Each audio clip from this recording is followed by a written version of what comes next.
എന്ന് പറഞ്ഞാൽ ഒരു പണിയും ചെയ്യാതെ 10-11 മണിക്കൂർ ഇതിനകത്ത് ആക്റ്റീവ് ആയിരിക്കുക എന്ന് പറഞ്ഞു കഴിഞ്ഞാൽ മടിയന്മാരോ അല്ലേ, അങ്ങനല്ലേ വിശേഷിപ്പിക്കാൻ പറ്റുന്നത്? മടിയന്മാരെന്നോ അല്ലെങ്കിൽ ഇത്തരം കാര്യങ്ങൾ അഭിരമിക്കുന്ന ആളുകളെന്നോ ഒരു പ്രത്യേക തലച്ചോറുള്ള ആളുകൾ 11-12 മണിക്കൂർ ഇപ്പൊ ചെസ് കളിക്കാരൊക്കെ ഇരുന്ന് നമ്മൾ കണ്ടിട്ടുണ്ട് അല്ലേ?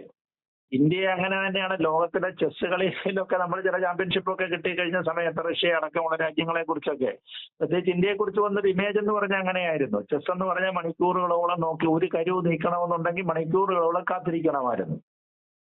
എതിരാളിയുടെ തന്ത്രം അറിഞ്ഞിട്ട് അയാളെ മറുകരു അയാളെ പുറത്തുനിന്ന് നീക്കുന്നത് ശ്രദ്ധിച്ച് നോക്കിയൊക്കെ ഇരിക്കണമെന്നുണ്ടെങ്കിൽ.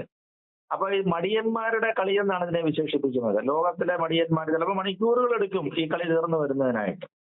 ചിലപ്പോ അതിലും ദിവസങ്ങൾ എടുത്തിട്ടുണ്ട്. ചില ദിവസങ്ങളിലേക്ക് വരെ ആ കളി നീണ്ടുപോയിട്ടുണ്ട്. എന്ന് പറഞ്ഞ ഒരു ഗ്രൂപ്പാണ്. അതുകൊണ്ടാണ് എനിക്ക് തോന്നുന്നത് ബഹുമാനപ്പെട്ട സുപ്രീം കോടതി ചീഫ് ജസ്റ്റിസിന്റെ ഭാഗത്തുനിന്ന് അത്തരൊരു പരാമർശം ഉണ്ടായതെന്ന് തോന്നുന്നു. അതുകൊണ്ടാണ് ഈ കോക്രോച്ച്, നിങ്ങളെ ഇതിനെ പോലെ മടിയന്മാരോ അലസന്മാരോ അല്ലെങ്കിൽ തിരിച്ചു വരുന്നതോ അങ്ങനെയൊക്കെയുള്ള ജീവികളുടെ ഒരു ചേർത്തൊരു പരാമർശം അദ്ദേഹത്തിന്റെ ഭാഗത്തുനിന്ന് വന്നത്. പക്ഷെ അത് തെറ്റായിപ്പോയി കേട്ടോ, തെറ്റായിപ്പോയി. അങ്ങനെ പറയേണ്ട കാര്യമില്ല. അഭ്യസ്തവിദ്യരായ യുവാക്കളാണ്, അവർ തൊഴിലിന് വേണ്ടി ഉള്ള കാര്യങ്ങളൊക്കെ വരുമ്പോൾ അവരെ അങ്ങനെ പറയുന്നത് ശരിയാണോ എന്ന് ചോദിച്ചാൽ ശരിയല്ല. എന്തായാലും കൊള്ളാം. ഇതിനെ തുടർന്നാണ് പാർട്ടി രൂപീകരിക്കുന്നത്. CJP രൂപീകരിക്കുന്നത് അതിനെ തുടർന്നാണ്.